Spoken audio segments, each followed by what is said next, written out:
Eu também. Vocês pegaram essa página que Érica conseguiu para nós? Quem pegou a página? Estão aí com ela na mão? E você que está em casa também, você vai ter esse material que o meu esposo vai mandar para você. E nós vamos ter a oportunidade de estudar juntos, pela graça e pelo poder de Jesus. Pega a sua folhinha, vamos ver agora. E vamos começar a estudar e fazer dar certo esse momento, tá? E Evelyn está passando para todo mundo. Muito bom, Evelyn. Obrigada, querida. Muito bom. Obrigada mesmo. Pode dar uma para cada um, viu? E a de ontem e a de hoje nós vamos usar, tá bom? Isso é material para vocês terem para sempre. É um material muito bom e educativo, porque nos ensina e dá provas para nós de como foi que nossa igreja cresceu, tá bom? Muito bem. Todos já têm. Se você pudesse dar uma para mim, Evelyn, por favor. Eu também preciso de uma. Ótimo, ótimo, ótimo. Muito bem.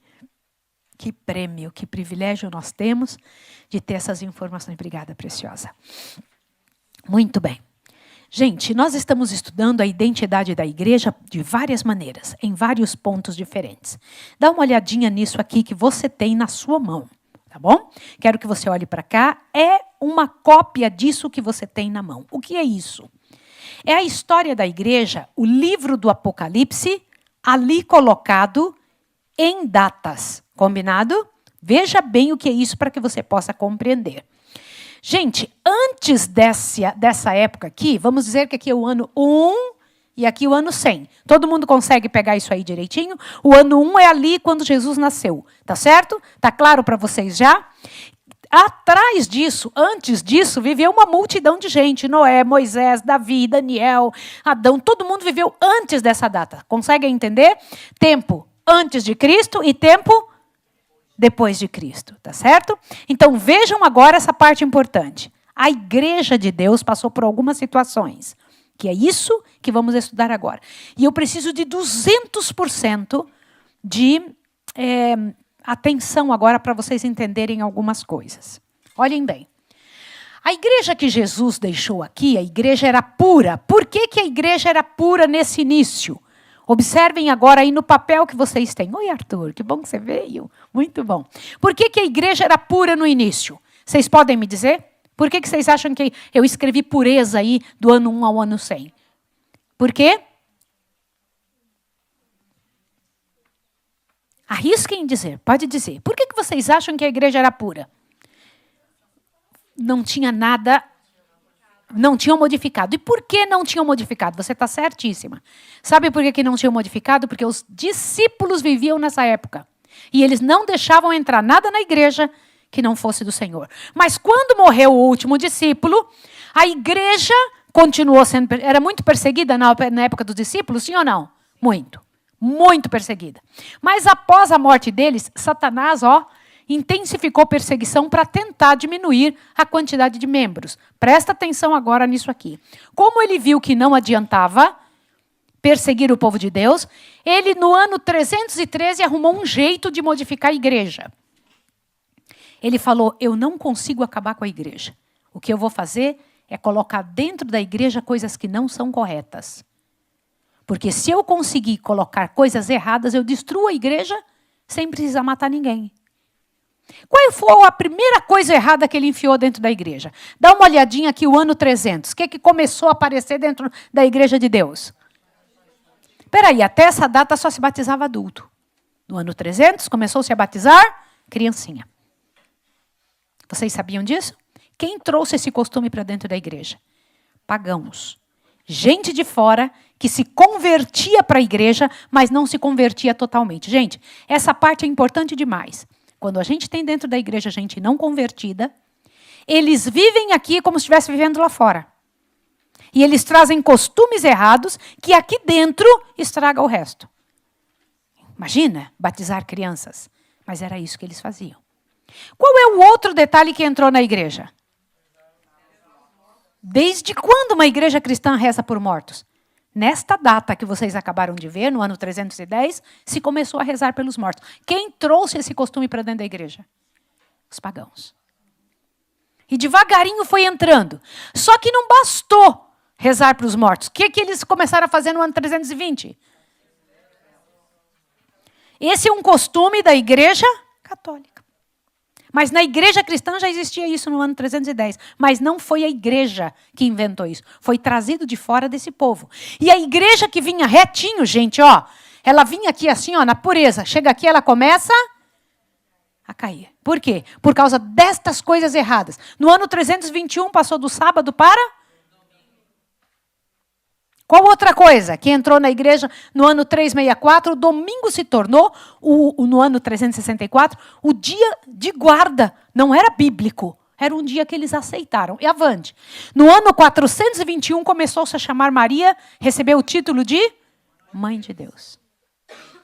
Vocês sabem que isso é um absurdo, né? Maria nunca foi a mãe de Deus. Deus não tem mãe. Deus não tem mãe, né? Ela foi uma pessoa muito boa, mas Deus colocou um embrião dentro da barriga dela, né? Então, dizer isso é uma coisa terrível, porque você coloca Deus como tendo origem, e Deus não tem origem, não? Deus precisou se tornar homem para estar conosco. No ano 538 se tornou a religião oficial. Aqui o ano 538, ó, religião oficial, e a Igreja Católica passou a ter essa data como a igreja oficial no mundo. Até então, ela era católica, apostólica? Não.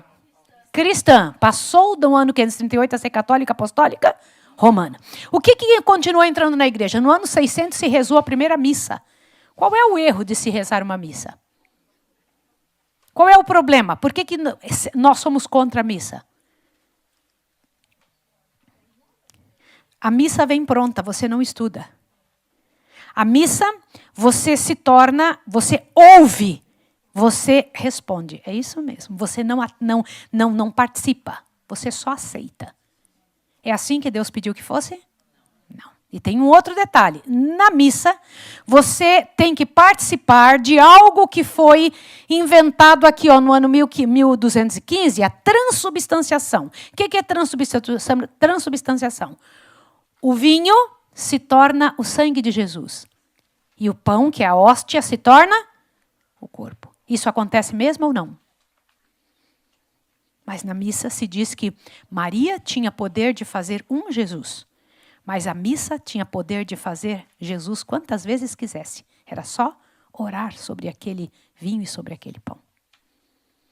E isso é uma heresia, né? Uma tremenda de uma heresia, porque você começa a desqualificar Jesus. Outra coisa, culto a imagens. No ano 787, no ano 1000, a água benta entrou para dentro da igreja. Sabe aquele negócio que o pessoal passa, chega dentro da igreja, coloca... No ano 1000 isso entrou para a igreja. Isso veio dos pagãos, tá?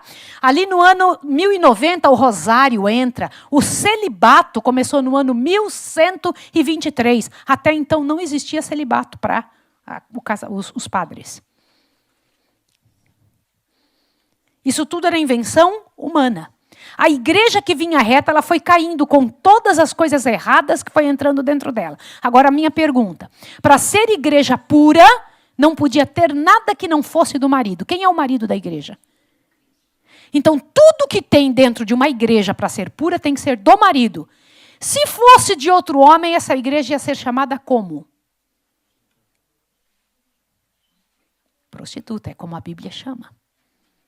Vocês entendem a seriedade dessa informação? Não é uma informação humana, é uma informação bíblica. A igreja se tornou prostituída porque entrou dentro dela este monte de erros que não são bíblicos. Isso prostituiu a igreja. Está claro para vocês? Só que Deus disse que a verdade dele seria levantada, restaurada. A verdade voltaria à tona. Como? Martinho Lutero, ele começou a estudar a Bíblia. Quando ele estudou a Bíblia, ele descobriu, a salvação não é pelas obras, é pela fé. Pela fé. Martinho Lutero, ele criou a igreja luterana, que acredita que a salvação é pela fé. Lembra? Olha que interessante, só que aqui desse lado eu coloquei aqui, ó, vocês estão vendo Lutero aqui com o luteranismo, estão percebendo? Calvino descobriu a graça, ele criou a igreja presbiteriana. Roger Williams descobriu o batismo, criou a igreja batista. Cada um foi descobrindo uma coisa errada que tinha entrado e foi saindo da igreja mãe, fazendo a sua igreja por ter descoberto estas verdades que tinham caído por terra. Esse povo aqui, John Huss, estava certo? Sim. O povo da igreja luterana estava certa? Sim. O povo de Calvino, na igreja presbiteriana, estava certa? Sim, porque protestaram contra a igreja-mãe, fizeram sua igreja, porque a igreja-mãe estava errada. Sim ou não? Qual foi o grande erro deste povo? Olha lá, que depois teve aqui Wesley com a conversão, Miller com as profecias do Adventismo, depois Bates, James White, etc., em 1863, mas os outros detalhes que eles descobriram faz a igreja adventista. Qual foi o erro destas igrejas aqui? Como? Quem falou? Não ter continuado a estudar. E mais um detalhe. Ótimo. Não, eles não aprenderam isso aqui. Mas por que eles não aprenderam o santuário? Vocês têm que pensar. Cada um ficou com a partezinha da sua fé na sua igreja e acabou. Eles não se uniram para tentar pegar o que o outro tinha aprendido e acoplar isso à sua igreja. E aí começamos a ter castas. Cada um, eram todos cristãos aqui, sim ou não? Todos protestantes, não eram? Mas o que eles fizeram? Cada um com a sua igreja. E piorou ainda na hora que a igreja adventista descobriu tudo isso aqui, ó. A igreja adventista acredita que a Bíblia é infalível, sim ou não? Sim. A igreja adventista acredita que nós somos salvos pela fé? A igreja adventista acredita na graça? A igreja adventista acredita no batismo só de adultos? A igreja adventista acredita na conversão? A igreja adventista acredita nas profecias, como Miller estudava, sim ou não? E acredita nisso tudo. Você não acha interessante que nós sejamos uma igreja que tem todas as verdades juntas? Não é interessante para você? O que deveriam estas igrejas terem feito? Estas eram as virgens que não estavam com as lâmpadas acesas. Estas foram as virgens que, quando Jesus aparece, elas dizem, o Senhor diz, eu não conheço vocês. Por quê? Porque não tem todo. Hoje eu estava conversando com uma pessoa que me disse uma frase que eu preciso que vocês ouçam. Dizia assim a frase. Deus precisa de você todo. Gente, olha para cá. Ó. Deus precisa de você todo para salvar você. Mas o diabo só precisa de um pedacinho para acabar com a tua vida.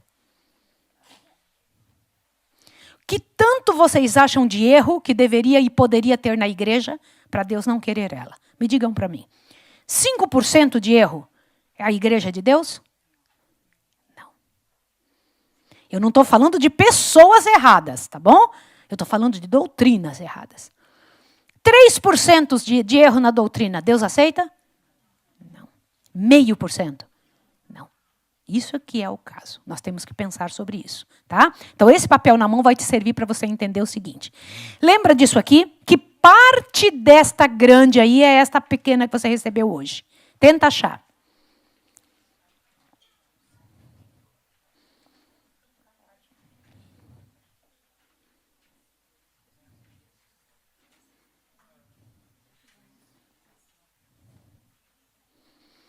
Tenta achar. Eu quero que você descubra dessa linha do tempo do mundo todinho, essa parte que você recebeu está onde? Nessa linha do tempo aqui. A partir de Éfeso, isso mesmo. Está aqui, né? Mais ou menos por aqui, não é isso? Ó, daqui para lá, não é isso? Não é no ano 1? Nascimento de Jesus aqui até o ano 100. Lá, ó. Lembra, tem um tracinho ali. Ó, deixa eu voltar aqui um pouquinho só para vocês verem. Olha aqui, ó. Ó.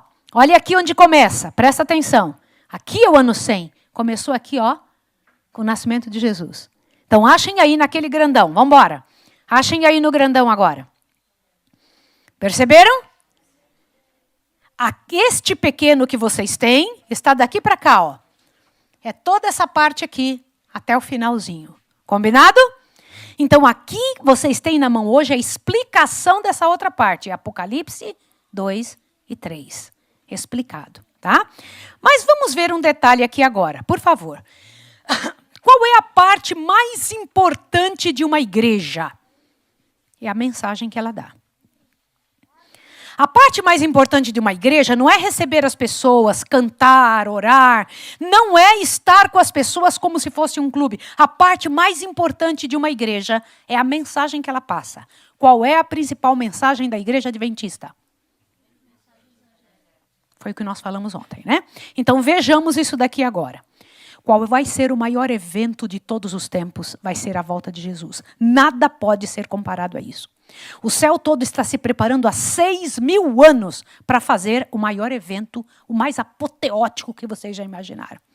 Imagine o céu se rolando como um pergaminho se abrindo, e tudo que a gente não enxerga nós vamos ver. Os trilhares e quaquibilhares de anjos vindo nas nuvens dos céus. Não vai ficar um anjo no céu. Todos vão descer com Jesus. Imaginem que coisa poderosa, Jesus vindo buscar os filhos dele aqui nessa terra. O planeta inteiro vai ser abalado pela volta de Jesus. Agora, deixa eu explicar uma coisa. O evento mais esperado que todos os filhos de todos os tempos esperavam. Vocês acham que antes de Jesus nascer, já se esperava a vinda dele? Sim ou não? Sim ou não, gente? Pega o livro de Lucas, rapidinho, vamos ver um detalhe, para que vocês possam ver algo muito sério sobre o livro de Lucas. Para que vocês vejam algo interessante, eu preciso que vocês me ajudem a pensar. Vocês que estão em casa também, precisam pensar sobre isso, essa é uma parte importante do estudo de hoje. Lucas, capítulo 24, eu vou mostrar uma coisa para vocês. Isso aqui é após a ressurreição de Jesus. Meus amigos, peguem a Bíblia de vocês. Edmilson, cadê sua Bíblia? Edmilson, cadê sua Bíblia? Tentem achar, por favor, para que vocês possam ter. E todo mundo. Davi. Cadê sua Bíblia, Davi? Vamos lá. Muito bem, então vamos juntos? Vamos lá. Lucas 24, todo mundo já tem? Eu vou ler com vocês agora a partir do verso 13. Isso daqui é algo que vocês conhecem, mas eu quero chamar a atenção para um detalhe. Neste mesmo dia, verso 13, iam 2 discípulos para uma aldeia chamada Emaús, que distava de Jerusalém 60 estádios. 12 quilômetros, mais ou menos. Iam falando entre si de tudo o que havia acontecido. Indo eles falando entre si e fazendo perguntas um ao outro, o próprio Jesus se aproximou e foi com eles. Mas os olhos deles estavam como que fechados, de sorte que nem reconheceram Jesus. Então Jesus perguntou: que palavras são essas que vocês estão falando aí no caminho? Vocês parecem entristecidos? Um deles, cujo nome era Cleopas, perguntou: és tu o único peregrino em Jerusalém que não sabe das coisas que aconteceram nesse... Você é o único ignorante aqui que não sabe o que aconteceu? Olha a pergunta deles. Como que pode você não ter visto? Todo mundo aqui sabe o que aconteceu. Olha, eles perguntando para o Deus eterno. Aí olha aqui. Perguntou Jesus, no verso 19. Quais? Podem imaginar isso? Quais coisas, né? Responderam eles. Agora vem o que eu preciso que vocês entendam. Veja essa parte agora, todo mundo junto. 19. Perguntou eles. Quais? Responderam eles. As que dizem respeito a Jesus de Nazaré, que foi profeta poderoso em obras e palavras diante de Deus e de todo o povo. E como os principais sacerdotes e as nossas autoridades o entregaram para ser condenado à morte e o crucificaram. Agora o 21. Gente, eu preciso que vocês me expliquem o que é o 21. Ora, nós esperávamos que fosse ele quem redimisse a Israel. Mas agora, além de tudo isso, já é hoje o 3º dia desde que essas coisas aconteceram. É verdade que algumas mulheres do nosso meio nos surpreenderam. Foram de madrugada ao sepulcro, mas não acharam o corpo dele. Voltaram dizendo que tinham tido uma visão de anjos, que dizia que ele estava vivo. Alguns do sepulcro estavam conosco, foram ao sepulcro e acharam ser assim como as mulheres haviam dito. Mas a ele não viram. Então Jesus disse: ó nécios e tardios de coração, para crer em tudo que os profetas disseram. Não era necessário que Cristo padecesse estas coisas e entrasse na sua glória? E começando por Moisés e por todos os profetas, explicou-lhes o que dele se achava em todas as escrituras. Olhe para cá um pouquinho, por favor, para você entender o negócio. Primeiro dia da semana, era domingo, Jesus já tinha ressuscitado. E ali estavam os discípulos indo para Emaús. 2, né? Um deles, Cleófas. E Jesus aparece e faz a pergunta ali para eles. Por que vocês estão tristes? Ele disse: é porque a gente esperava que Jesus remisse Israel. O que vocês entendem dessa fala deles? Que eles estavam esperando Jesus, mas que Jesus fizesse o quê? Como é que é, Guilherme? Bem alto. Que libertasse ele dos impérios romanos. E aí Jesus morre. Foi uma decepção para eles ou não? Que nome vocês dariam para essa situação? Foram todos eles decepcionados. Porque eles esperavam, olha, estavam certos da situação. Mas eles estavam errados com relação ao que eles esperavam que Jesus ia fazer. Sim ou não? Foi um quê? Foi um desapontamento? Sim ou não? Foi um desapontamento. Olha que interessante. Então veja, imagina Jesus indo ali, do que vocês estão falando? Mas você é o único forasteiro aqui que não sabe. E aí Jesus fala para eles que... Eles dizem, a gente esperava que Jesus restaurasse, mas Jesus não restaura. Ele, gente, difícil de entender os ensinamentos que os profetas anunciaram. Peraí, por que Jesus disse, vocês são difíceis de entender os ensinamentos? Porque o problema, gente, eu vou comentar um detalhe aqui com vocês. Às vezes a gente pensa que a verdade ela é gradativa. Não é a verdade, é que ela é gradativa de entender. Sabe o que é? Nosso entendimento é que é gradativo. A verdade de que Jesus viria primeiro para restaurar Israel do pecado, depois ele viria em glória, estava escrito na Bíblia lá no livro de Daniel. Mas o povo lia, passava por cima aquilo. Às vezes falta um pedaço para a gente entender as coisas. Sim ou não? Foi isso que tinha acontecido com eles. E aí Jesus disse que os olhos deles estavam vendados, que eles não estavam enxergando. Será que isso aconteceu outra vez? Apocalipse 10 é a explicação da nossa mensagem. No Apocalipse 10 está previsto que o povo de Deus, depois dos discípulos, ia ter outro desapontamento. Eu preciso perguntar uma coisa. Abre aí Apocalipse 10, mas eu vou fazer uma pergunta e eu quero que vocês sejam muito honestos comigo. Muito, muito honestos. Apocalipse, capítulo 10, por favor. Abra sua Bíblia em Apocalipse, capítulo 10. E olha para mim aqui um pouquinho, eu vou fazer uma pergunta. E eu queria só testar para ver se vocês sentem a mesma coisa que eu com algumas coisas. Quando o pessoal por aí fala sobre os adventistas e dizem assim, vocês marcaram data para a volta de Jesus.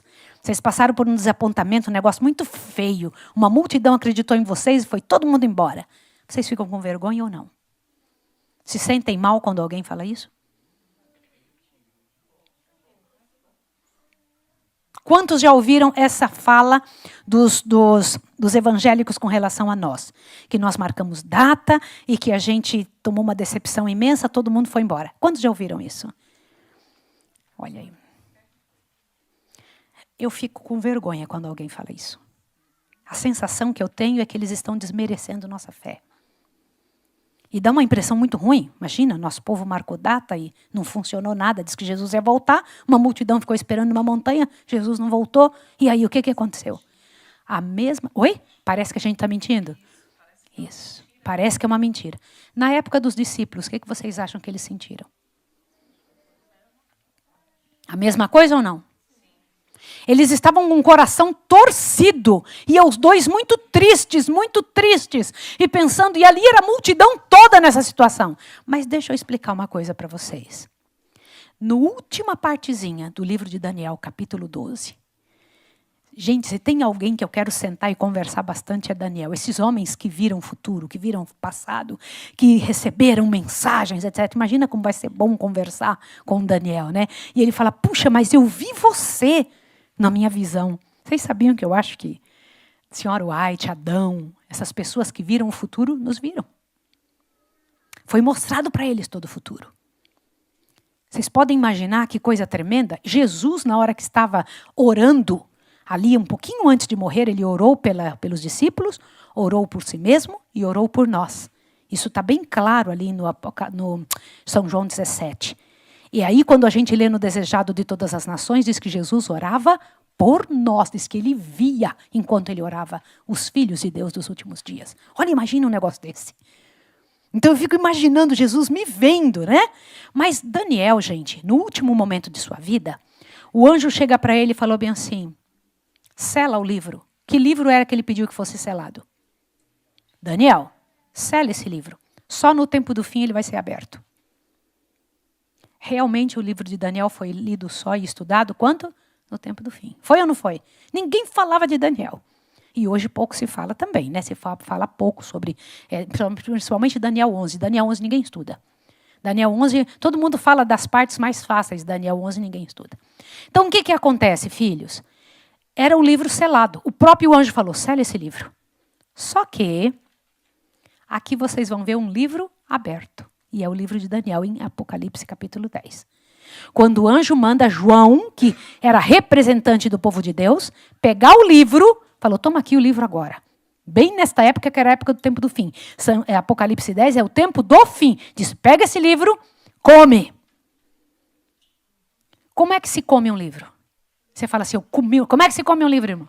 Lendo. Fala, come esse livro. Na tua boca vai ser doce, mas no teu estômago vai ser amargo. Mas você ainda vai profetizar sobre muitas nações, povos e línguas. Ainda vai pregar no mundo inteiro. Ele estava falando isso para o povo adventista. Vocês entenderam que João representava o povo adventista. E aquele livro que o anjo deu para ele era o livrinho que seria comido, engolido pelo povo do advento e, infelizmente, ia passar por essa decepção de ser doce na boca, de esperar Jesus voltar e amargo no estômago, porque Jesus não voltou. Eles acertaram ao estudar, mas erraram o evento. Não foi isso? Sobre 1844 e o grande desapontamento. O que realmente aconteceu? Vamos entender. Leia aqui comigo. Os primeiros crentes no advento pregaram a mensagem do retorno de Jesus quando? E enfrentaram um grande desapontamento, conforme profetizado em Apocalipse 10. A obra deles, entretanto, ainda não estava concluída. Havia outra mensagem que Deus queria que eles dessem a todo mundo. Esta mensagem é dividida em quantas partes? 3 partes. Tá bom, prestem atenção agora. Irmãos, essa é a maneira mais fácil de entender as 3 mensagens angélicas e nunca mais você vai esquecer. Vamos entender? Para que toda vez que alguém perguntar, você saiba. 22 de outubro de 1844, a igreja começou a pregar esta mensagem. Né? Por que Jesus não veio naquela época? Jesus não voltou na Terra e sim iniciou uma nova fase na etapa do seu ministério no céu. Vocês se lembram que no sábado eu comentei com vocês de 3 etapas do trabalho de Jesus? Qual é ela? Criador, não foi isso? Salvador e que mais? Juiz. Lembra? Ele já fez qual das duas? Criador e está cumprindo de juiz. Isso ele tem que fazer. Tem que terminar, decidir quem vai e quem fica. Tá certo? Agora, olha. A verdade é que, leia lá, o santuário a ser purificado, leia, estava no céu e não na terra, como haviam acreditado. Cristo entrou na fase final de seu ministério celestial, após a qual voltará para buscar seu povo. A partir da compreensão desta verdade, ressurge. Por que eu coloquei R e E aqui, ó? Ressurge a Igreja Adventista do Sétimo Dia com a fé na volta de Jesus. Porque a Igreja Adventista não surgiu em 1844. Surgiu quando? Quando, gente? Lá no Éden. Combinado? Nós não podemos ali, eu sei que é a fundação com o nome Adventista do Sétimo Dia. Mas quem crê nisso já existia desde quando? Como que a gente sabe disso? Os mileritas não cometeram erro maior do que os discípulos, quando imaginaram que as profecias previam que Jesus viria como rei no ano 31. Foi ou não foi? Mesma coisa. Os mileritas erraram igual os discípulos erraram na época de Jesus. Mesma coisa.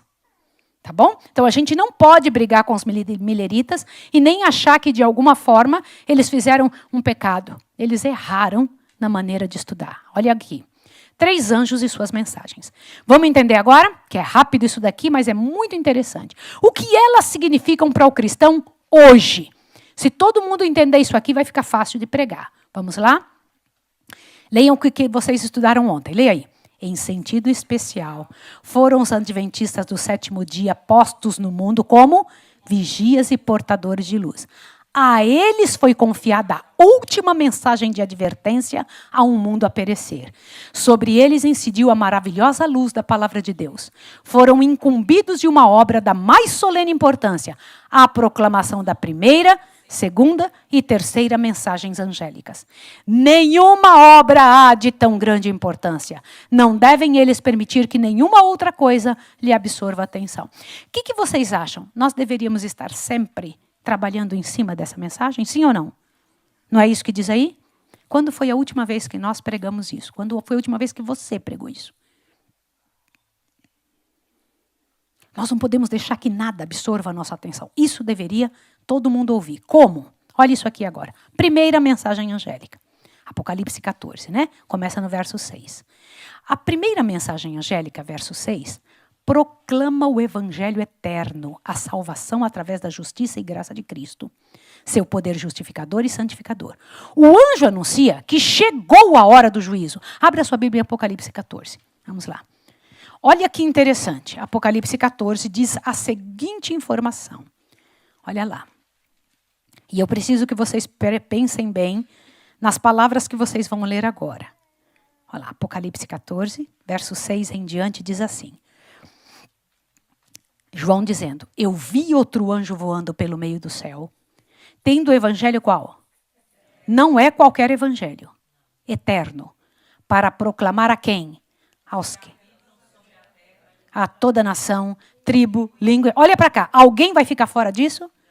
Os russos vão ouvir? Os índios vão ouvir? As pessoas ali da padaria vão ouvir? As pessoas de onde vocês trabalham vão ouvir? Todos da escola? Pela boca de quem?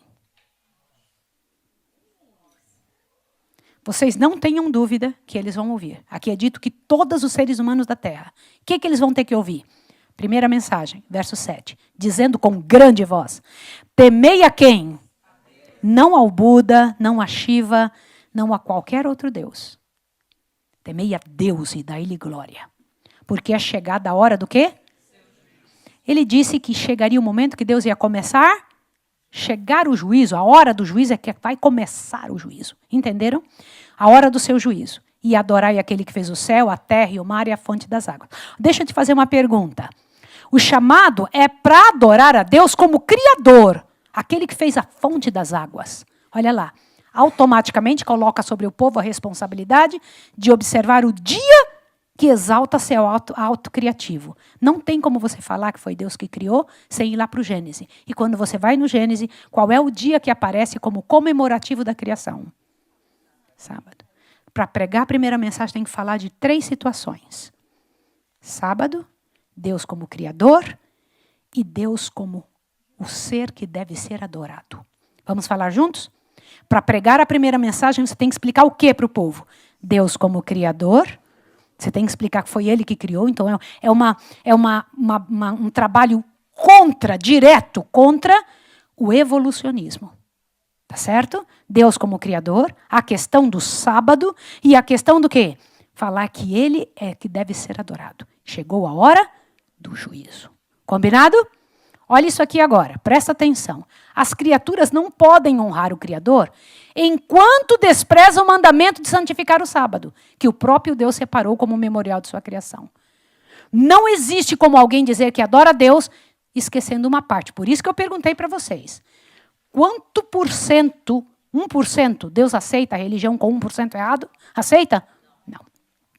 Não aceita. Avante, olha aqui agora. Durante o tempo de angústia que imediatamente precede o retorno de Jesus, o 7º dia será a questão central do conflito. Olha o que Ellen White escreve sobre o sábado. Leia comigo. O sábado será a pedra de toque de lealdade, pois é o ponto da verdade especialmente controvertido. Quando sobrevier aos homens a prova final, será traçada a linha divisória entre os que servem a Deus e os que não servem. Irmãos, o planeta inteiro vai brigar por causa do sábado. O globo todo, inteirinho, não vai faltar uma parte. Todo mundo da sua escola, todo mundo que você conhece, todas as pessoas com quem você conversa, todas elas vão ter que entender essa questão do sábado e decidir, guarda ou não guarda. E eu vou dizer uma coisa para vocês, e vão ter que ouvir da sua boca. Você vai falar. Avante, olha isso aqui agora. Adorar a Deus como Criador significa que deve haver uma disposição de quê? O que está escrito no vermelho? Rejeitar falsas teorias quanto à origem da vida. Gente, eis aqui um problema terrível das nossas faculdades. Como que você, queridos jovens, olha para cá, jovens, como vocês vão conseguir rejeitar isso aqui? Rejeitar as teorias quanto à origem da vida. Nos ensinaram isso aqui, ó. Mas nós não pensamos assim. E essa não é a verdade. Como vocês vão poder fazer isso? Vocês vão ter que pensar nisso. Porque para defender aquilo que nós cremos, nós precisamos dizer a verdade. Como? De que jeito? Você vai ter que orar e pedir a Deus que Deus te dê força para saber fazer isso daí. Isso é impossível. Inclusive, a evolução. Tem que ser claro para dizer. E por quê? Você fala, mas eu vou criar um problema na escola? De que jeito que o pessoal vai poder saber a verdade? Como é que Daniel conseguiu fazer isso? Imagina Daniel sendo trazido como escravo no meio de um povo e ele ter a coragem de dizer... Ele diz que ele orou a Deus e pediu, Senhor, me ajude a não comer essas coisas aqui. E Deus deu força para ele. E aí ele mandou chamar o homem e disse assim, olha, avise o rei que eu não vou comer essa comida.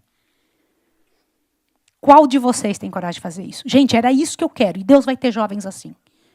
Deus vai ter gente assim, que tem essa coragem. Mas sabe com o quê? Diz que ele era um gentleman. Diz que Daniel era um diplomata para falar as coisas. Diz que Daniel não falava uma palavra fora do lugar. E quando ele falava, diz que o homem ouviu, viu inteligência naquilo, foi lá falar para o rei deixou. Pode imaginar isso, né? E nós vamos ter que falar. Leia aí. É impossível crer na evolução teísta ao assumir que Deus é o criador do céu, da terra e de toda a vida que eles contêm. Defenda com firmeza a origem recente deste mundo e sua criação em 6 dias consecutivos e literais. Combinado, gente? Nós temos que fazer isso. Essa deve ser a verdade. Leia lá. A primeira mensagem angélica chama a atenção do mundo para o dia de descanso estabelecido por Deus desde a criação do mundo. Ok? Eu vou pedir agora... eu fiz isso lá na França e a gente vai fazer isso aqui também. Nós vamos sortear uma semana num spa para quem veio toda semana. Veio todos os dias, nós vamos sortear uma semana no spa. Mas eu quero dar uma semana a mais para quem conseguir responder algumas perguntas.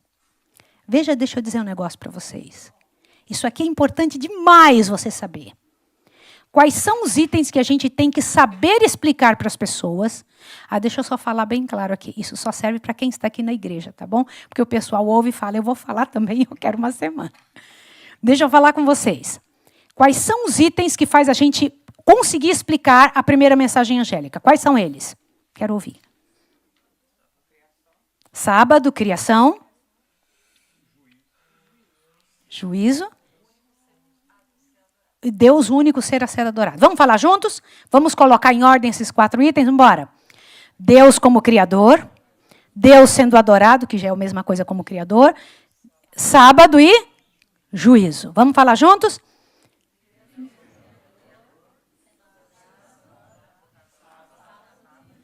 Esse é o assunto da primeira mensagem. Combinado? É fácil? É fácil, é isso aí. Agora vamos ver aqui a segunda mensagem angélica, verso 8. Vamos ler na sua Bíblia o verso 8? Diz o seguinte, um segundo anjo seguiu dizendo, caiu a grande Babilônia, que a todas as nações deu a beber o vinho da ira da sua prostituição. Olha para cá um pouco, quem que é Babilônia?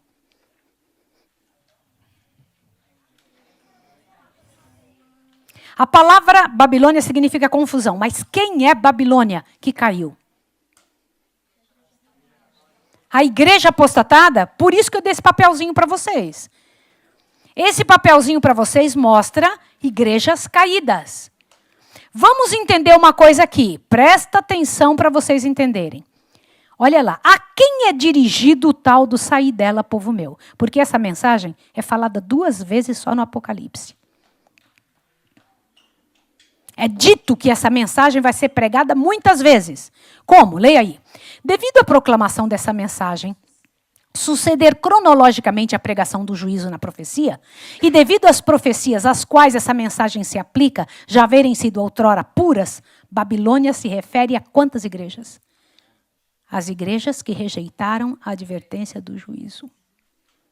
Foi só uma igreja ou foram várias?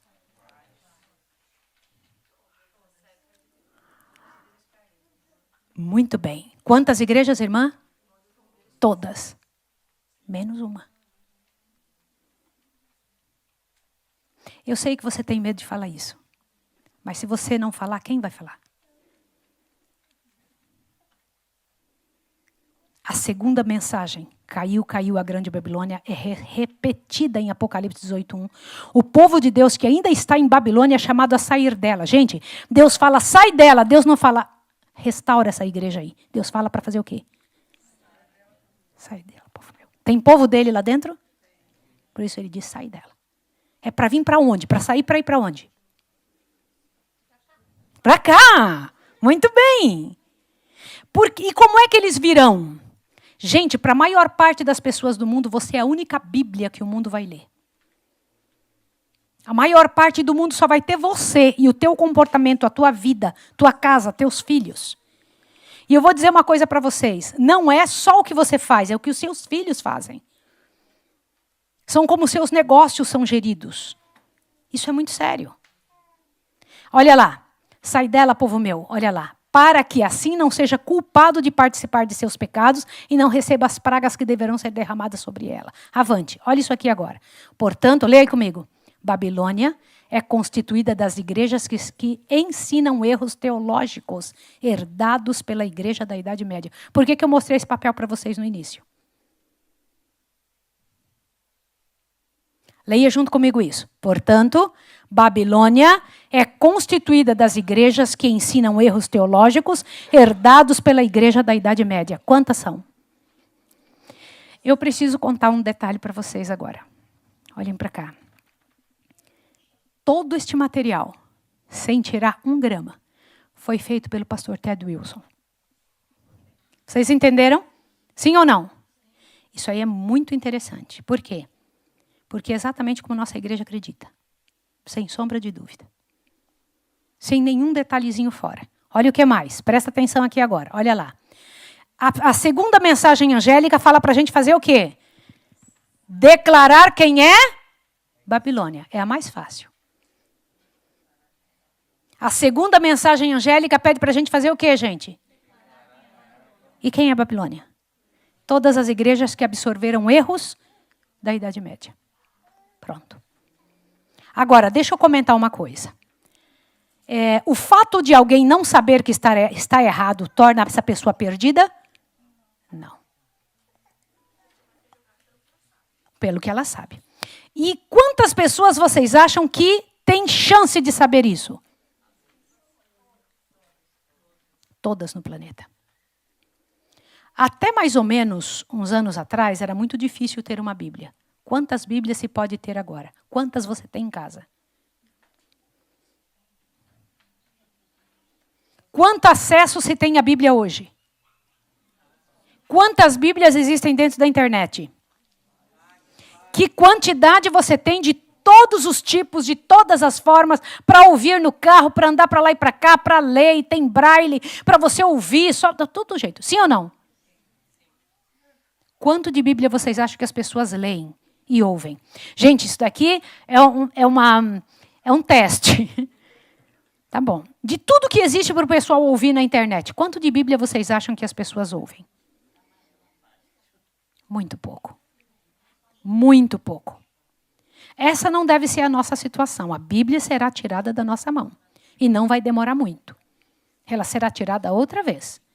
E nós temos que pensar e dizer diante de Deus, Senhor, me ajude. Se a primeira mensagem angélica fala para a gente adorar o Deus eterno, a primeira mensagem angélica diz que Ele é o único que é o juiz, a primeira mensagem angélica é aberta em dizer que o sábado é o dia do Senhor e que o juízo começou, essa daí diz quais são as igrejas caídas. A segunda mensagem angélica é claro. Infelizmente, ela é considerada como uma igreja errada. Você sabe por quê? Porque nos chamam de seita. Nos chamam de seita. Eu ontem expliquei para vocês, eu não ia trazer esse material antes de colocar como seita, né? Avante, coloque isso aqui agora. Terceira mensagem angélica. O que diz a terceira mensagem angélica? Leia comigo. Vamos lá.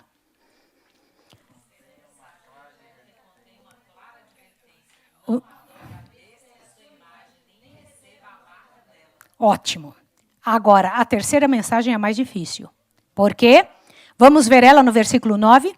Seguiu-se ainda um terceiro anjo dizendo com grande voz, se alguém adorar a besta. É uma ameaça, não é? Se, é ou não é?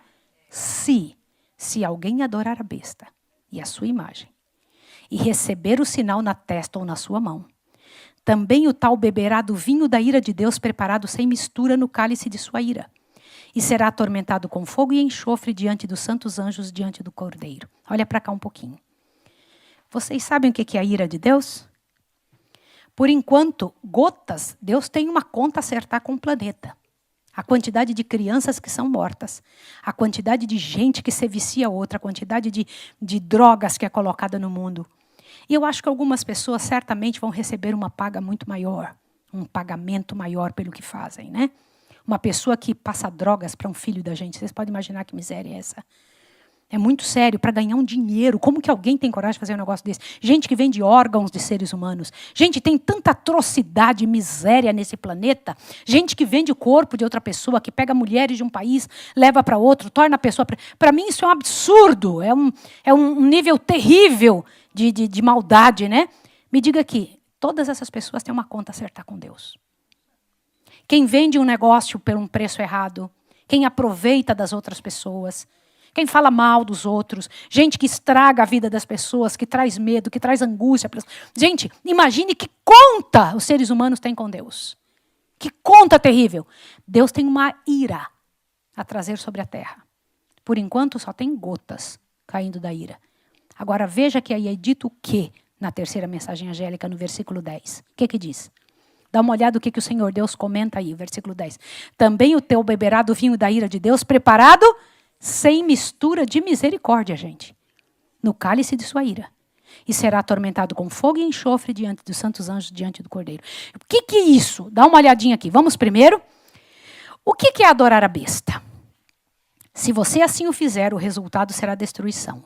O conteúdo da terceira mensagem está embasado na profecia do capítulo anterior, capítulo 13. A besta representa a igreja apóstata. Qual foi a igreja apóstata? Você tem no seu papelzinho que recebeu hoje. Qual foi a igreja apóstata?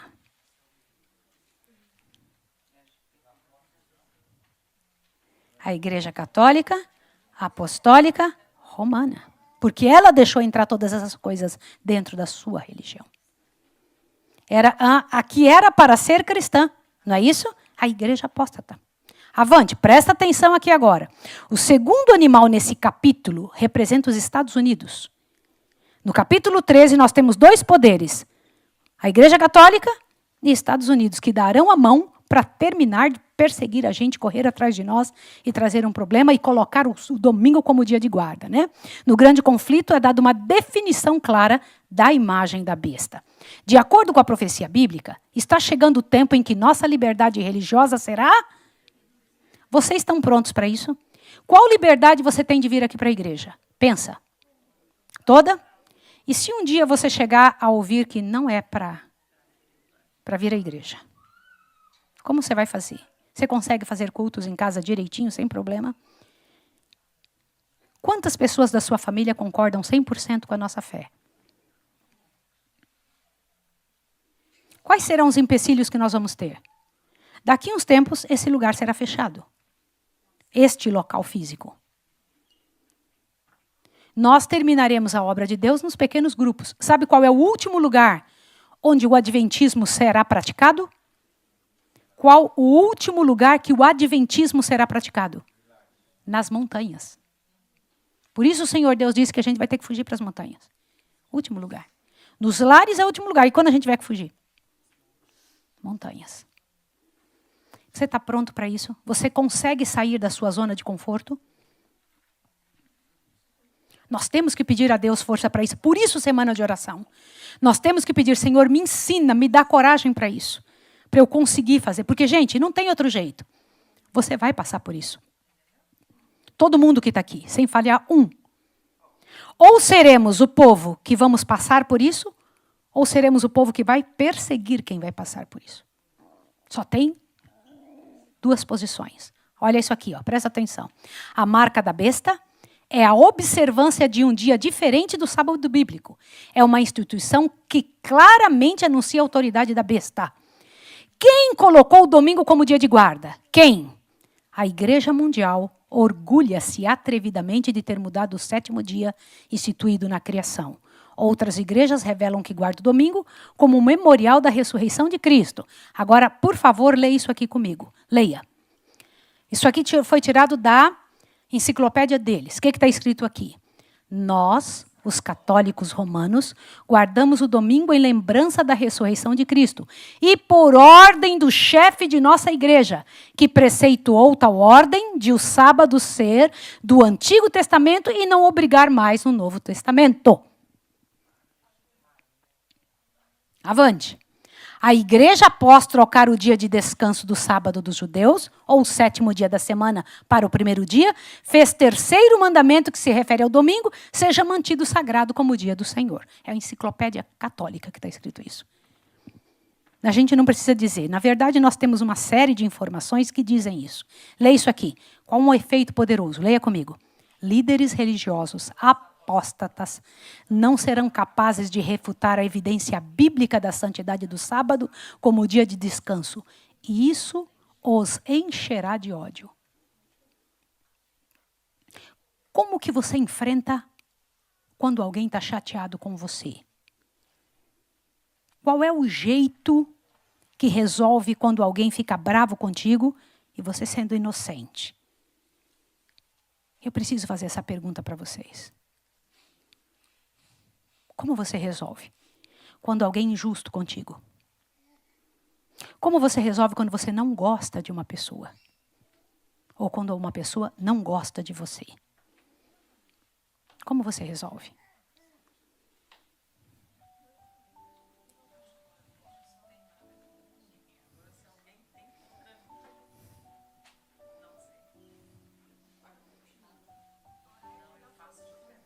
Orar, né, Sara? Que mais, gente? Vocês têm que pensar nisso. Vocês sabem quem serão as primeiras pessoas a ficar contra nós por causa da nossa fé? Quem são as primeiras pessoas a ficar contra nós por causa da nossa fé? Os familiares. Saibam de uma coisa. Todos os que não se converterem à fé, esta fé bíblica, se tornarão seus inimigos. Todos. Sejam eles quais forem. Esses dias eu me peguei chorando, porque eu tenho irmãos apostatados. E eu pensei nisso, falei, se eles não voltarem, o que vai acontecer? Se eles não voltarem, como será? Se eles não confiarem, você tem que começar a pensar como que você vai agir. Você tem que pensar nisso. E nós vamos orar, Arthur, muito pela sua mãe. Você não está sozinho nessa batalha, viu? O que quando um ganha, quando um perde, nós estamos junto com você, tá certo? Teu problema é nosso problema. Então prestem atenção, vocês têm que começar a pensar nisso, porque não está longe o dia que isso vai acontecer. Que nossa família vai voltar contra nós. E depois os próprios membros da igreja, os que não se convertem dentro da igreja vão ficar bravos com você. E aqui é muito fácil ficarem bravos. Se a gente mostrar alguma coisinha que não for do jeito que eles pensam, as pessoas ficam bravas contigo para sempre. E é um negócio que não é celestial, um negócio que é satânico. Você tem que pensar nisso. Vai encher o povo de ódio. Olha isso aqui agora. Gente, o que era isso aí? Eu sei que você está com dificuldade de ver. Mas é o jornal da época em que eles estavam dizendo que Jesus ia voltar naquela data, né? Em consequência disso, os guardadores do sábado serão perseguidos e presos. Em meio a todos esses acontecimentos, a proclamação da terceira mensagem terá um efeito que jamais foi visto antes. Comentar que, claramente, quem é a besta, quem são as duas bestas do Apocalipse, vai encher o mundo de ódio. Você precisa continuar firme para acreditar. As pessoas verão que as profecias em Daniel, Mateus, Marcos, Lucas, Apocalipse e em outros lugares da Escritura estarão sendo cumpridos exatamente como os guardadores dos mandamentos haviam dito. Vocês sabem que tem uma parte na Bíblia que diz assim, e eles verão que Deus nos tem amado. Sabiam? É em Apocalipse que diz isso. Que o mundo inteiro um dia vai entender, nossa, eles estavam certos. Você tem coragem de esperar isso acontecer? A formação da imagem da besta e o decreto da lei dominical levarão à ruína nacional e internacional. Não haverá um único lugar no mundo, não haverá um espacinho no mundo que não vai perder todo o dinheiro. No primeiro dia, no sábado à tarde, eu comentei com vocês que os homens mais milionários do mundo perderão todo o dinheiro. Todos perderão. Você fala, mas vai ficar na mão de quem? O mundo entrará numa crise como nunca entrou em toda a história. Colapso mundial. Colapso mundial. O Senhor Deus precisará trabalhar dessa forma, uma ruína total no planeta, para que o povo acorde e procure e busque em Deus alguma coisa. Aqueles que se agarrarem firmemente ao seu Salvador e recusarem-se a abandonar as verdades encontradas nas 3 mensagens angélicas, perceberão que devem cumprir seu dever em apresentar estas mensagens e deixarão os resultados com quem? Com Deus. Ellen White diz que terão o quê? Rosto iluminado para pregar isso.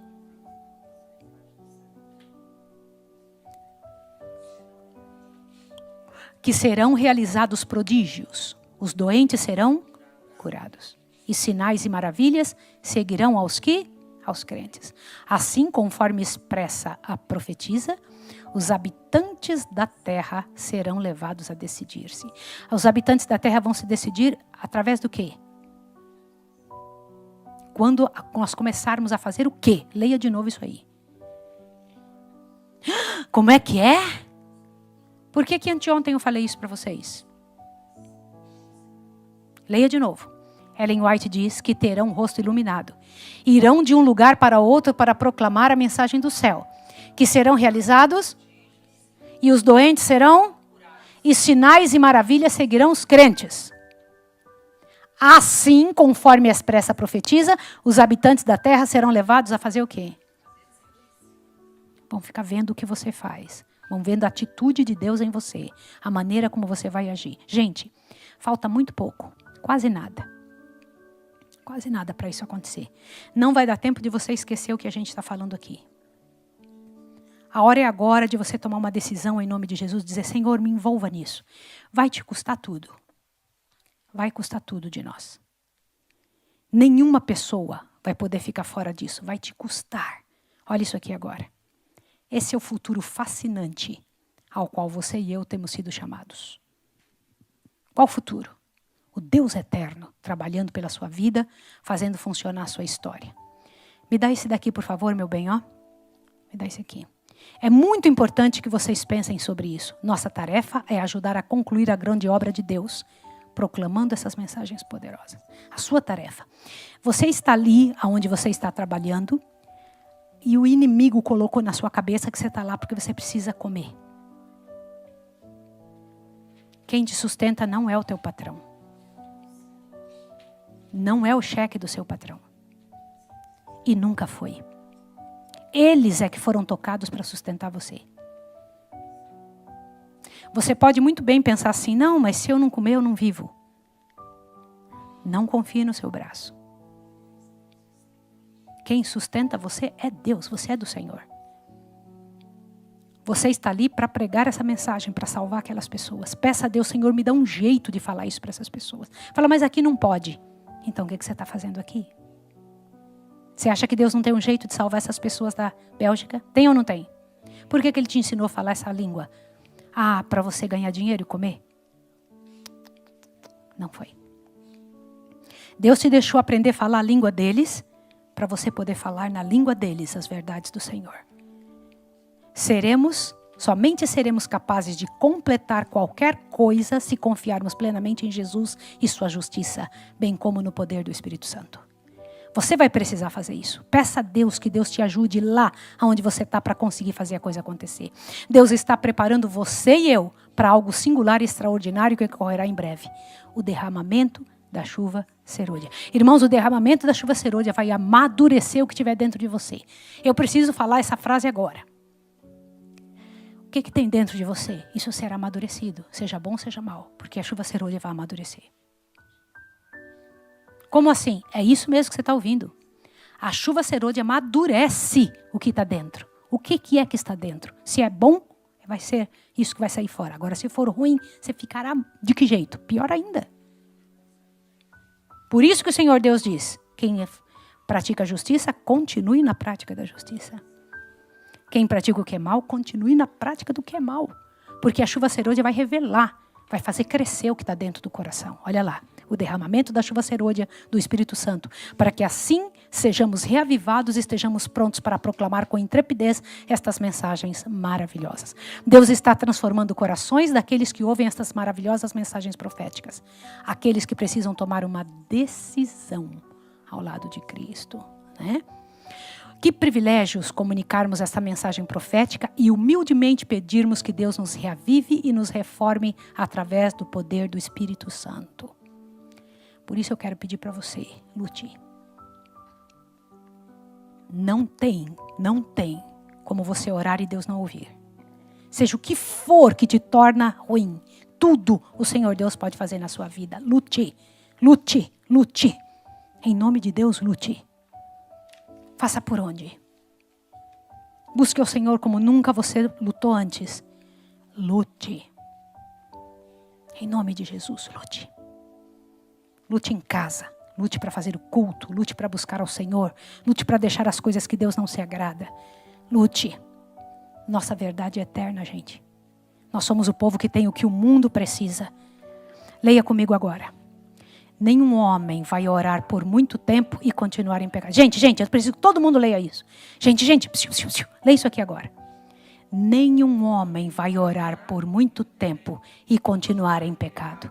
A oração destrói maus hábitos, mas a vida ímpia destrói a oração. Vamos falar de novo isso aqui?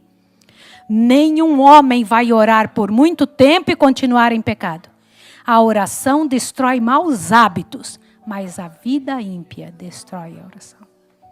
Vamos fazer um pacto? Nós estamos orando todos os dias 13 horas. Vocês oraram hoje, queridos? Ai, que joia! Muito bem. Amanhã de novo. Combinado? Nós vamos orar amanhã. E a gente vai vencer. Lembra que a gente está pedindo uma coisa a Deus. Tá certo? E vai funcionar. E hoje eu vou acrescentar um detalhe para a gente vencer melhor. Deixa eu comentar uma coisa. Toda a igreja tinha que parar e orar. Posso pedir uma coisa para vocês? Que horas Daniel orava? 3 vezes ao dia. Mas qual era o horário? Ele orava no horário do sacrifício. Às 9 da manhã, às 3 da tarde e à noite. Vocês sabiam disso? Eu sei que vocês estão na aula. Por enquanto vocês acham que não dá para orar, porque estão na aula. E se a gente aprender a orar, mesmo falando com os outros? Vocês não sabem quantas vezes já orei aqui só pregando. Por quê? Eu fico aqui enquanto eu estou pregando, orando. Eu olho para o rosto de um e falo, Senhor, me ajuda a alcançar, tem misericórdia de mim, me ajude a falar o que precisa. Me ajude a alimentar o povo. Enquanto eu estou aqui, eu estou orando. Você tem que aprender a orar sem cessar. Orai. Você tem que viver orando. Você tem que dormir orando e acordar orando. Você tem que dormir orando e acordar orando. Olha, então a oração destrói maus hábitos. Destrói maus hábitos. Olha isso aqui agora. Vai lá. Peraí, volta. Isso, olha. Olha aqui, ó. Vai lá. Enquanto você não entender que a vida cristã é o quê? Você não entenderá para que serve a oração.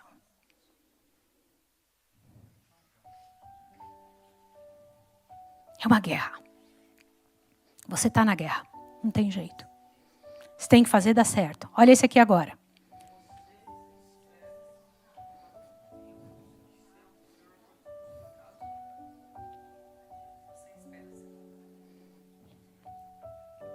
Não vai dar certo nesse mundo. Esse mundo não quis nem Jesus. Não vão querer você. Sabe quais são as únicas pessoas que nos querem? Os da nossa fé. Você tem que dar muito valor quando alguém gosta de você. Trate bem quando alguém te trata bem. Porque isso é muito raro. Não é? Trate bem quando alguém te trata bem. Isso é muito importante. Prestem atenção nisso. Pouca gente tem pai e mãe junto. Quero falar isso para vocês. Hoje mesmo nós estamos numa luta muito grande, Leandro e eu. Uma menininha, uma pérola de Deus está sendo entregue para adoção hoje. Porque os pais se perderam na vida. O conselho tutelar, o governo arrancou dos pais. Fiquei olhando aquilo. Que situação terrível, terrível. Tentamos ajudar de todo jeito. Me coloquei e falei, me dá ela, eu faço o que for preciso. Que terrível. Não é fácil, não. Vocês têm pai e mãe. Vocês não sabem como vocês são abençoados. Mesmo que você tenha só seu pai, teu pai lutou por você. Está lutando, fazendo por onde? É um prêmio muito grande ter gente que gosta da gente, que se importa com a gente. Nossa, como é bom ter alguém que se importa conosco, né? Como é bom. Gente, aqui nós não seremos bem tratados. Só seremos bem tratados pelos irmãos. Eu dou muito valor quando alguém me dá um abraço, quando cuida. Isso vai acabar, vocês vão ver. Não demora muito. Olha isso aqui. Vai lá. Se formos fracos na comunhão com Deus, seremos fracos em tudo. As pessoas falam, mas eu não estou conseguindo. Você é fraco na comunhão. Tu não ora. Por isso que não consegue. Se orar, vai conseguir. Se orar, vai conseguir. Não tem jeito. Quem cai em pecado, quem continua em pecado é porque não orou. Fala, não, mas eu orei. Não orou, não. Você não. Avante. Olha isso aqui agora. A Bíblia não é antiga nem moderna. Ela é o quê? Eterna. Você tem que acreditar nisso. Você tem que confiar. Vamos ler agora o que a senhora White fala. Nada temos a temer quanto ao futuro, a menos que nos esqueçamos como Deus nos conduziu no passado. Ele pode passar, podemos passar por decepções, mas o Senhor Deus tem um prêmio para frente. Vai lá, se pensássemos e falássemos mais em Jesus e menos em nós mesmos, teríamos muito mais de sua presença. Glória ao nome do Senhor. Que o Senhor Deus derrame sobre a sua vida, sobre o seu coração, aquilo que Ele planejou. Vocês sabem o que eu tenho na minha mão? O nome das pessoas que eu estou orando. E aí eu marco um pontinho na frente toda vez que eu orei. É o nome de vocês. Das pessoas que estão conosco aqui, que fazem a vida acontecer, que estão vindo para a igreja. Eu queria ter o nome de todo mundo, mas a gente não tem, mas Deus conhece. O bom é que Deus sabe até os cabelos da cabeça de quem não está aqui. E eu queria que a igreja aprendesse a orar. Você já está na igreja certa. Está essa semana aprendendo os detalhes dessa igreja que você ama. Para saber defender, para saber responder, para não ficar envergonhado na frente das situações.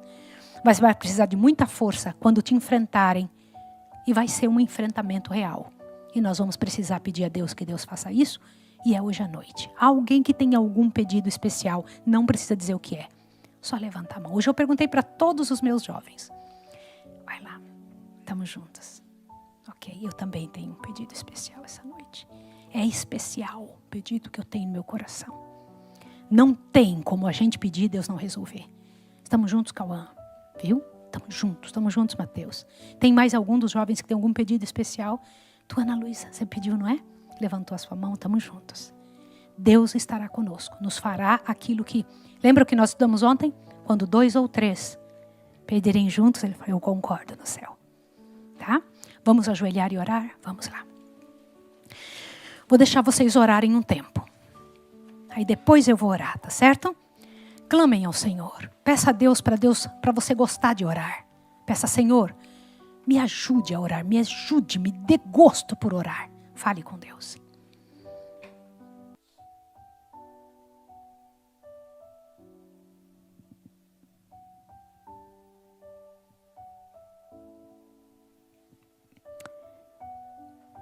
Amado Senhor, Pai Celestial. Mais uma vez, Pai de amor, acabou um dia. E esse dia nunca mais vai voltar, ele entrou para a eternidade. A única coisa que podemos fazer com esse dia que passou é te pedir perdão pelas coisas que vivemos e que não foi do teu agrado. E pedir forças, Pai de amor, para que o dia de amanhã seja melhor do que hoje. Nós estamos te pedindo, Senhor, que nos ensine a viver melhor. A tomar a nossa parte na mão. O Senhor nos confiou. O Senhor confiou à Igreja Adventista, a mim e aos meus irmãos que estão aqui. E a todos que nos ouvem. A pregação para o mundo. E o Senhor disse que é a última mensagem que o Senhor tem a enviar para o planeta. Depois disso o Senhor não tem mais nada para dizer. Pai, entendemos que chegou a hora do juízo. Tu começastes o juízo. Já estás julgando a humanidade. E Pai, eu sei que Tu já começastes a julgar os vivos. E Pai Santo, Tu és o único a ser adorado. E queremos estar preparados para, no sábado, este próximo sábado, adorar ao Senhor do jeito certo. Ajuda-nos, Pai, a buscar de volta os detalhes do pôr do sol, as conversas relacionadas ao Teu dia. Ensina-nos, ó Pai, a adorar a Ti verdadeiramente como nosso Criador e Pai. Ensina-nos o que devemos fazer, que nossos filhos percebam e sintam essa responsabilidade em nós. E se sintam motivados a viver da mesma forma. Pai Santo, sabemos que a Babilônia é caída, Senhor. E em Apocalipse 18 diz que ela se tornou morada de demônios. Eu lhe imploro em nome de Jesus que nunca venhamos a aceitar qualquer parte da Babilônia na nossa casa.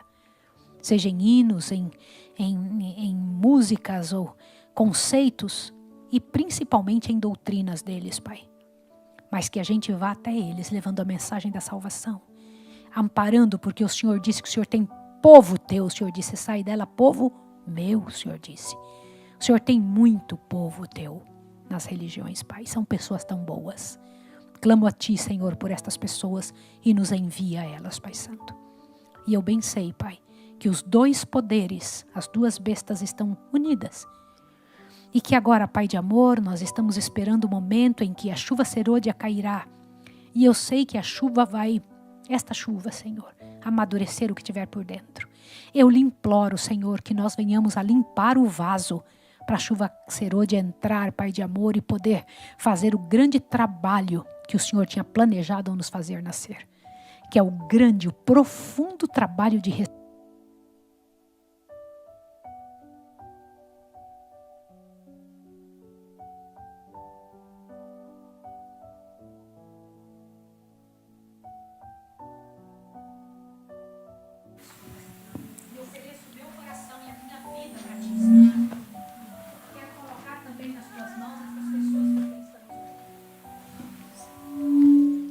Coloco nas Tuas mãos, Senhor, estas pessoas por quem estamos orando.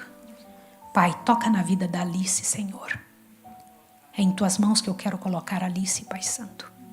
A história dela, a vida dela, as decisões dela. Que ela possa ser salvação para toda pessoa de quem ela se aproximar, Senhor. Coloca em Tuas mãos a Júlia. Senhor, em nome de Jesus, rodeia a Alice e a Júlia do Teu poder, Senhor.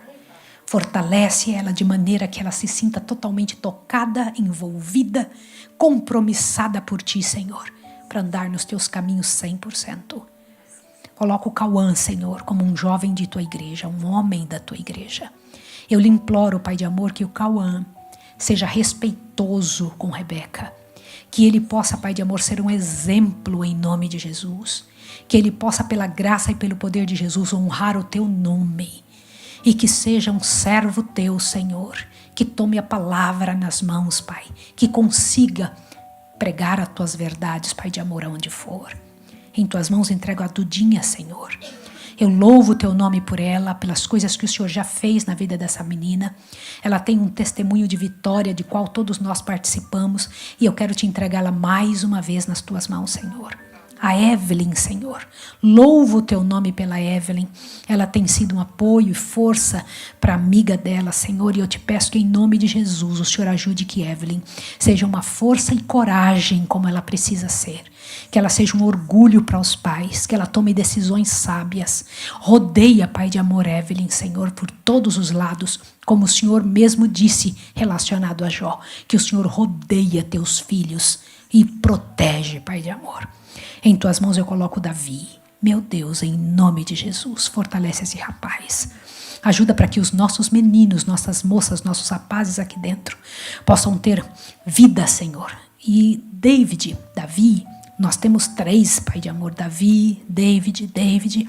Nós temos os 3, Pai de amor, que receberam um pedaço, Pai de amor, da lembrança que nós temos daquele jovenzinho que o Senhor separou para ser rei no povo de Israel. Toma nas Tuas mãos, Pai de amor, esses rapazes. Encha-os do Teu poder, da Tua misericórdia. Eu clamo a Ti, Senhor.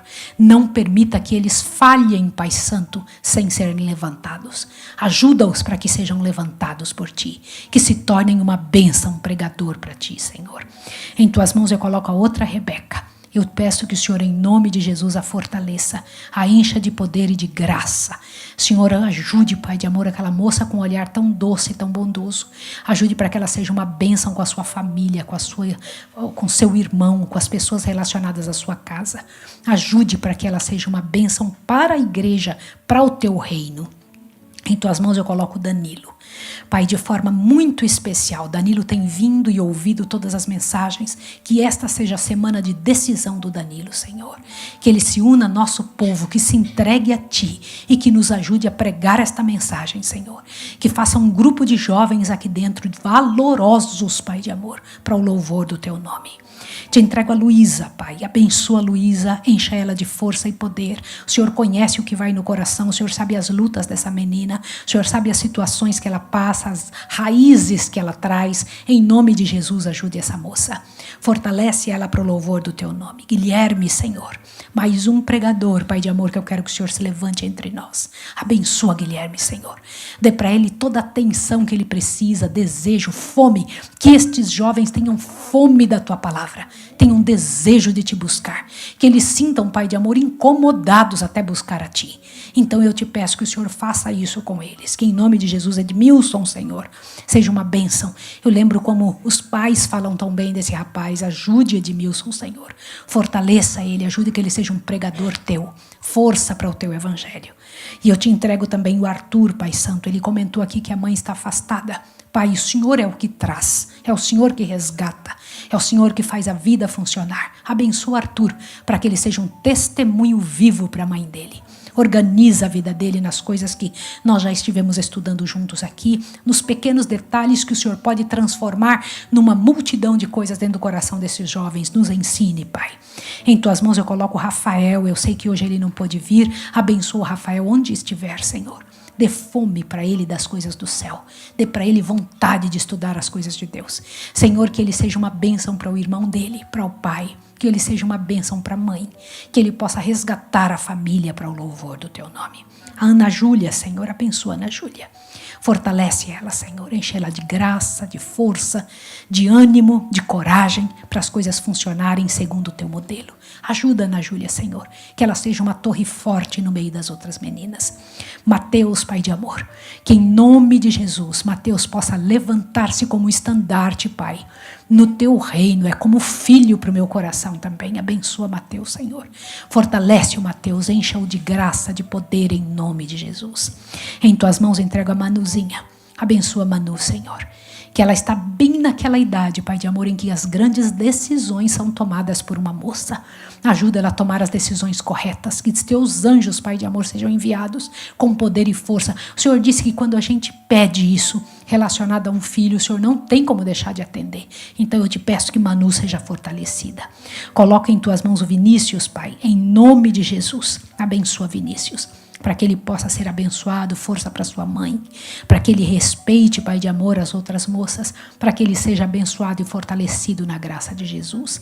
Aqui estão, Pai de amor, os pais da Rebeca, os pais da Manu, do Vinícius, do Mateus, da Ana Júlia, do Rafael, do David, do Arthur, do Davi, do Edmilson, do Guilherme, da Luísa, do Danilo, da Rebeca, do David, da Evelyn, da Duda, Cauã, da Júlia e da Alice. Pai, abençoe esses pais. Que ao levantar a minha mão, Senhor, qualquer outra criança, qualquer outro jovem possa se sentir abençoado. Que em nome de Jesus esses pais, Pai Santo, sejam tocados por Ti, que se prostrem várias vezes durante o dia em clamor na Tua presença. Queremos aprender a ganhar as batalhas, Pai de amor, dessa guerra. Nós queremos Te pedir que toda a nossa igreja seja colocada nas Tuas mãos, a igreja toda para o louvor do Teu nome. Nos converta, Pai Santo, em nome de Jesus. Amém, Senhor.